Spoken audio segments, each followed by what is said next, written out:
Assalamualaikum warahmatullahi wabarakatuh. Selamat pagi siswa-siswi SMA Negeri 2 Sumeneb kelas 10 MIPA. Kali ini kita akan belajar tentang struktur atom. Dimana kalian sudah pasti banyak yang tahu dan sudah mempelajari. Di materi sebelumnya juga sudah dijelaskan atom itu apa.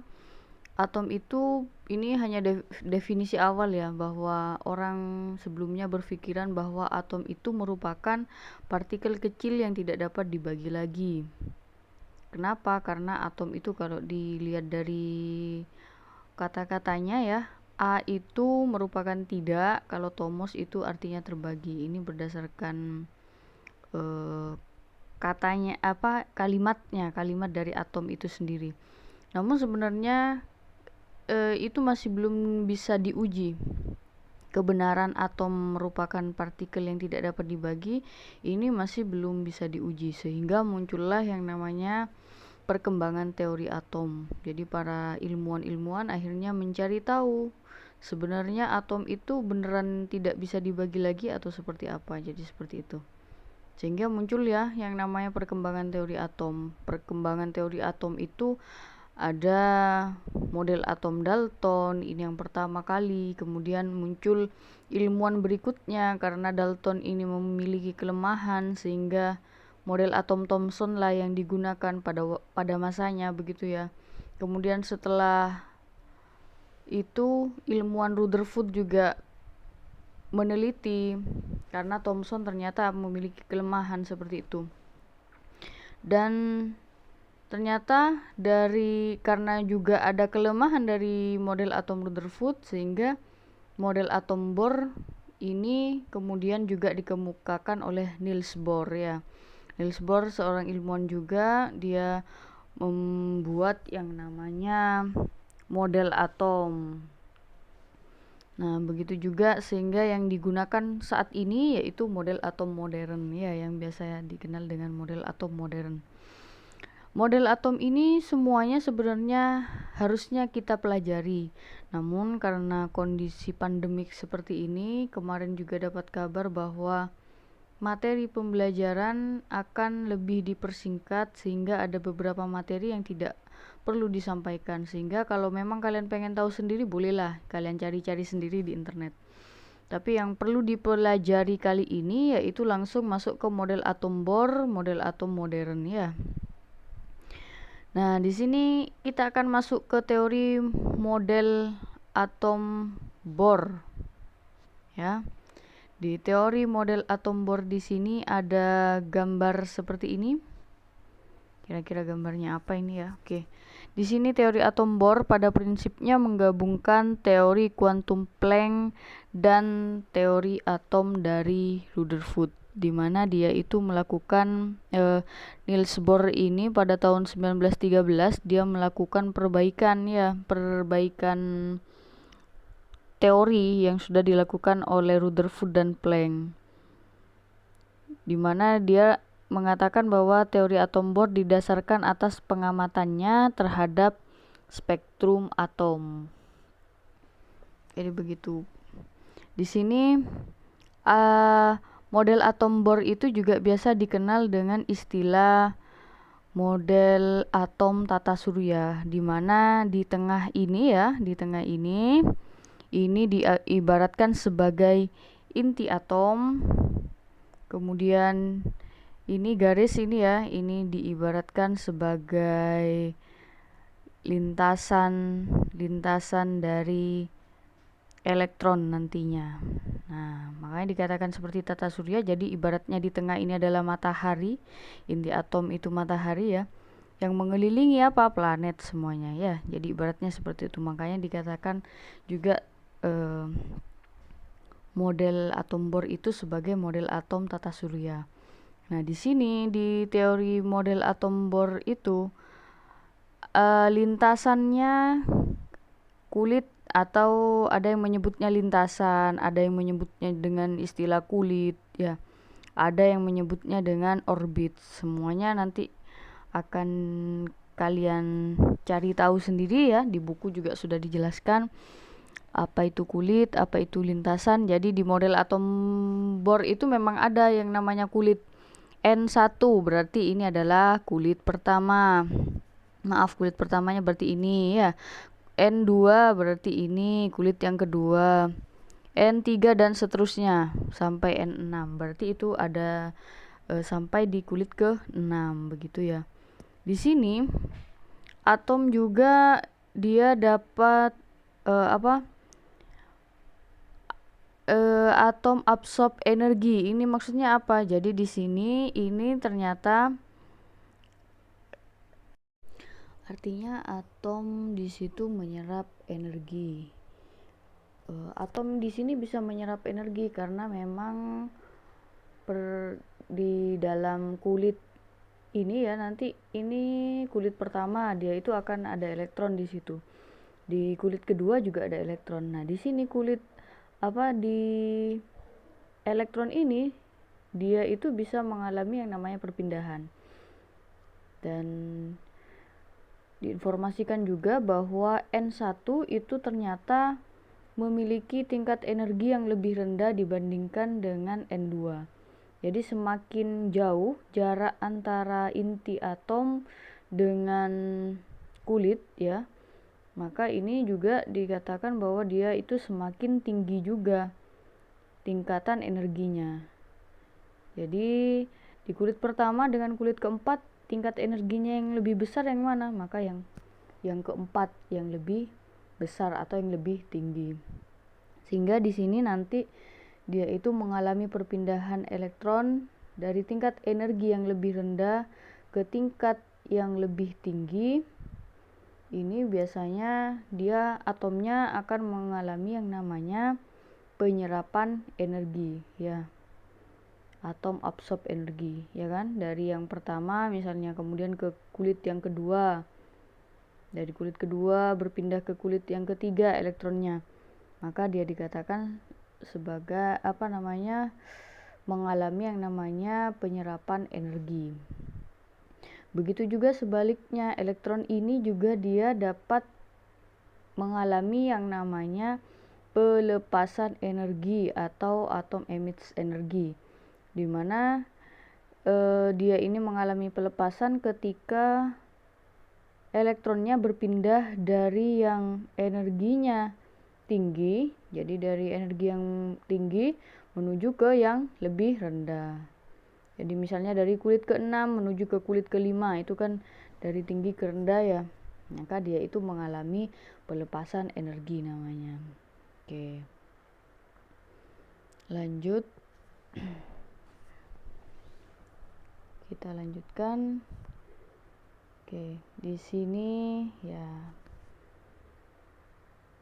Ini pengamatan yang dilakukan oleh Niels Bohr terhadap spektrum atom, bahwa adanya spektrum garis menunjukkan bahwa elektron hanya beredar pada lintasan dengan energi tertentu. Elektron bergerak pada lintasan tertentu dan lintasannya diberi nomor ya tadi ya, nomor N1, N2, atau N1 ini dilambangkan dengan huruf K biasanya ya. N1 atau kulit pertama itu K, N2 itu L, N3 itu M, N4 itu N, dan seterusnya begitu ya. Nah, di sini elektron yang bergerak tidak melepas dan tidak menyerap energi. Dengan teori mekanika kuantum Planck, Bohr menyampaikan dua postulat untuk menjelaskan kestabilan atom. Jadi di sini Bohr bisa menjelaskan kestabilan atom ya. Nah, oke, ini postulatnya. Elektron mengelilingi inti atom pada lintasan tertentu yang stasioner yang disebut dengan orbit atau kulit, seperti yang tadi sudah dijelaskan ya. Apa itu kulit atau orbit? Jadi di situ adalah elektron yang mengelilingi inti atom, lintasannya itu namanya adalah orbit atau kulit. Hal ini berarti elektron yang berputar mengelilingi inti atom mempunyai lintasan tetap sehingga elektron tidak jatuh ke inti. Elektron dapat berpindah dari kulit yang satu ke kulit yang lain dengan memancarkan atau menyerap energi, seperti yang sudah Ibu sampaikan tadi ya. Energi yang dipancarkan atau diserap ketika elektron berpindah-pindah kulit itu disebut dengan foton. Jadi sekali lagi, dikatakan dia dapat memancarkan energi ketika dia itu elektronnya berpindah dari energi yang tinggi ke yang rendah. Tapi kalau menyerap energi, berarti perpindahan elektron dari tingkat energi yang lebih rendah ke tinggi. Seperti itu ya. Nah, ini merupakan kelebihan dari model atom Bohr. Dia itu dapat menjelaskan bahwa elektron memiliki lintasan dalam mengelilingi inti atom yang bergerak secara stasioner sehingga memiliki tingkatan energi yang konstan baik dipancarkan maupun diserap. Nah, ini seperti yang sudah disampaikan bahwa di tengah ada inti, kemudian ada kulit pertama atau N1 atau disebutnya dengan K. Ya, ini kulit pertama. Kulit keduanya mana? Ini kulit kedua. Kulit ketiganya mana? Ini kulit ketiga. Kebetulan di sini di gambarnya hanya ada sampai kulit ketiga ya. Tergantung gambarnya nanti ada berapa kulit gitu ya. Nah, di kulit pertama ternyata atau di kulit K ya, ini terdapat 2 elektron. Di kulit kedua atau di kulit L terdapat 8 elektron. Mana elektron ini nih? Ini ya, yang K ya. Yang K ini di kulit yang pertama hanya ada 1, 2. Di kulit yang kedua ada 2 tambah 2, 4 tambah 2, 6 tambah 2, 8. Ada 8 elektron. Begitu ya. Kalau di kulit yang ketiga ada berapa? Dihitung 2 tambah 2, 4 tambah 2, 6 tambah 3, 9 tambah 2, 11 tambah 3, 14 tambah 2, 16 tambah 2, 18. Benar ya, ada 18. Nah, gimana cara kita mengingat di kulit pertama 2, 8, 18? Ini dihafal atau bagaimana? Enggak. Jadi ya, di setiap kulit atau di setiap lintasan itu biasanya dia akan menempati maksimum dengan rumusan 2N pangkat 2. Mohon maaf ya, tulisan ibu tidak bisa jelas karena HP-nya memang tidak ada layar tidak ada bolpennya. 2N pangkat 2. Di sini kalau N atau kulitnya N-nya adalah N1 atau kulit pertama, maka ada berapa elektronnya? Elektronnya ada 2 dikalikan N pangkat 2. Berarti 1 kali 1 yaitu 1 kalikan 2, berarti E-nya maksimal ada 2. Kalau N-nya 2,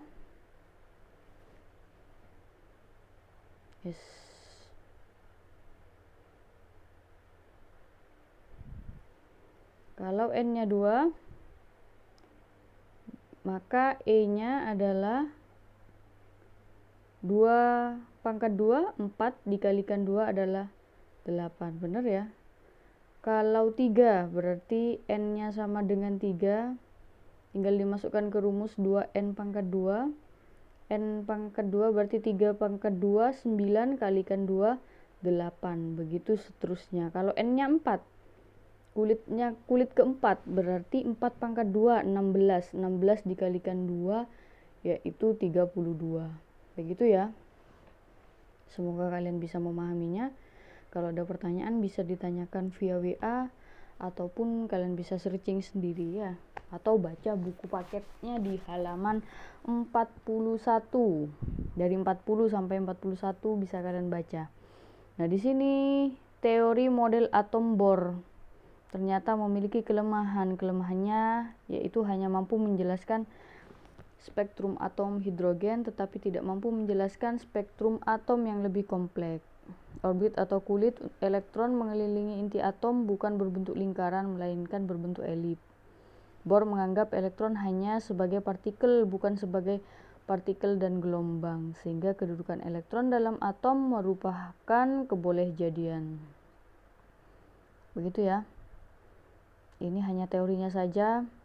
Model atom mekanika kuantum atau modern. Nah, di sini ini karena tadi sudah disebutkan bahwa Bohr ternyata memiliki kelemahan sehingga muncullah model atom berikutnya atau dikatakan dengan model atom mekanika kuantum, perbaikan dari teorinya atom Bohr. Ini yang melakukan atau ilmuannya itu ada Louis de Broglie, Wolfgang Pauli, Erwin Schrödinger, dan Werner Heisenberg. Ya, itu adalah nama-nama ilmuwan yang telah meneliti tentang model atom mekanika kuantum. Nah, itu sudah dijelaskan ya. De Broglie menjelaskan selain bersifat partikel, ternyata elektron juga bersifat gelombang. Begitu juga dengan Erwin Schrödinger dan Werner Heisenberg yang telah melahirkan teori mekanika kuantum. Nah, ini menurutnya ya, bahwa ini yang kita gunakan saat ini. Teori atom mekanika kuantum. Kulit-kulit elektron bukan kedudukan yang pasti dari suatu elektron, tetapi hanyalah suatu kebolehjadian. Nah, di sini makanya di model atom kuantum ya, ini langsung ada inti atom begitu di tengah, kemudian di sininya dikatakan sebagai awan elektron di sekitar inti. Jadi ya awan elektron ini semuanya awan elektron, berarti begitu ya. Tidak tahu juga letaknya di mana. Makanya dikatakan bahwa kebolehjadian elektron itu kedudukannya tidak pasti begitu ya. Makanya dikatakan awan elektron. Terdapat awan elektron di sekitar inti. Itu yang dikatakan dengan atom menurut model atom mekanika kuantum. Prinsip dasarnya apa? Jadi dia menggunakan prinsip dasar gerakan elektron dalam mengelilingi inti, bersifat seperti gelombang. Nah, jadi di mekanika kuantum ini juga dijelaskan sifat atom dan molekul ya. Heisenberg juga mengatakan bahwa elektron yang bergerak menimbulkan perubahan dalam posisi dan momentum setiap saat, sehingga posisi dan kecepatan elektron yang bergerak secara bersama-sama tidak dapat dilakukan secara tepat. Prinsip ketidakpastian Heisenberg ini menjelaskan keberadaan elektron dalam lintasan tidak dapat ditentukan dengan pasti, yang dapat ditemui hanyalah kebolehjadian ditemukannya elektron. Begitu ya. Nih ya, kelebihannya bisa kalian baca sendiri. Kelemahannya belum ada, hingga saat ini masih belum ada. Nah, mungkin kalian yang merasa, oh ini ada kelemahannya, mungkin kalian bercita-cita ingin menjadi ilmuwan, boleh kalian cari kelemahannya apa. Siapa tahu memang beneran ada kelemahannya begitu ya. Karena sampai saat ini yang kita anut ya masih model atom mekanika kuantum atau modern begitu ya. Nah, ini jadi setelah di model mekanika kuantum ini juga ternyata kita juga harus tahu partikel penyusun atom itu ada apa saja sih. Tadi kan di awal sudah dijelaskan bahwa atom itu adalah bagian terkecil ya, bagian terkecil dari suatu unsur. Nah, ternyata walaupun atom ini kecil, ternyata atom juga memiliki bagian-bagian. Apa saja bagiannya? Ada bagian yang namanya proton, elektron, dan neutron. Proton itu di dalam kimia biasanya dilambangkan dengan huruf P kecil, elektron E kecil, N ini adalah N kecil. Kalau proton itu biasanya muatannya positif ya, selalu positif. Kalau elektron muatannya negatif, kalau neutron itu 0 atau muatannya netral begitu ya. Penemunya kalau proton Goldstein pada tahun 86, elektron J.J. Thomson pada tahun 1913, neutron James Chadwick pada tahun 1932. Nah, di sini ada massa masing-masingnya ya. Jadi sudah jelas massa yang paling besar itu kira-kira yang mana? Proton, elektron, neutron. Sudah jelas yang paling besar itu adalah proton ya. Kok bisa bubukannya elektron? Nah, diperhatikan pangkatnya. Kalau ini pangkat min 24, ini pangkat min 28. Itu artinya lebih besar proton. Proton dan neutron ya. Proton dan neutron ini hampir sama beratnya. Bukan hampir sama sih, sama. Oke. Letak dalam atom. Kalau proton di dalam inti, kalau elektron selalu mengelilingi inti. Neutron juga berada di dalam inti. Jadi di inti atom itu ya ada proton dan neutron, dan di luar inti atom yang mengelilinginya itu adalah awan elektron. Begitu ya. Nah, kalian juga harus mengetahui yang namanya penulisan lambang unsur. Di sini di lambang unsur biasa dilambangkan dengan X misalnya ya, lambang unsurnya. Nah, ada Z, ada A. Apa saja itu? Kalau A ini namanya nomor massa, kalau Z ini namanya nomor atom. Nah, nomor atom itu didapat dari mana? Nomor atom itu atau Z ini didapat dari jumlah proton itu sama dengan jumlah elektron. Begitu juga nomor massa. Nomor massa didapat dari mana? Nomor massa didapat dari jumlah proton ditambah dengan jumlah neutron. Jadi diingat ya, kalau ada lambang unsur seperti ini, yang di atas itu adalah penjumlahan dari proton dan neutron. Kalau di bawah itu adalah proton ataupun elektron ya.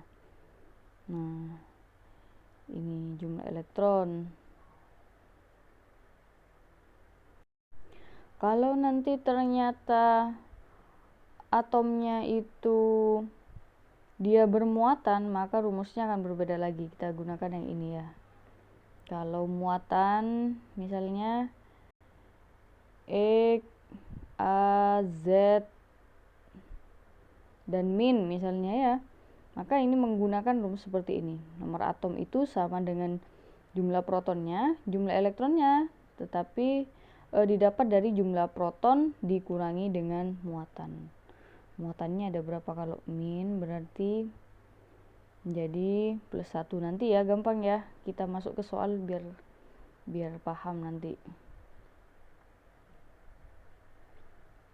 Oke. Contoh soalnya ada di halaman 39 ya, bisa kalian cek di buku kalian, di buku paket yang sudah kalian pinjam, di situ sudah jelas.